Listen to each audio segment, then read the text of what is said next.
धडाकेबाज कामगिरी केली असून आमदार सुहास बाबर यांच्या पुढाकाराने विट्यात भव्य ऑक्सिजन पार्क साकारला जातोय।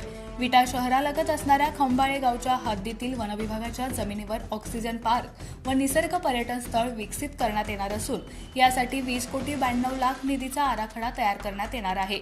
या प्रकल्पास वनमंत्री गणेश नाईक यांनी तत्वतः मंजुरी दिली आहे। या प्रकल्पामुळे विटा शहर व संपूर्ण मतदारसंघाच्या विकासात भर पडत असून एक नाविन्य व वैविध्यपूर्ण उपक्रम आपल्या परिसरात राबवला जाणार असल्याची माहिती आमदार सुहास बाबर यांनी दिली। मुंबई येथे सह्याद्री अतिथीगृहावर वनमंत्री गणेश नाईक यांच्या अध्यक्षतेखाली झालेल्या बैठकीत हा निर्णय घेण्यात आला। यावेळी वनविभागाचे वरिष्ठ अधिकारी उपस्थित होते।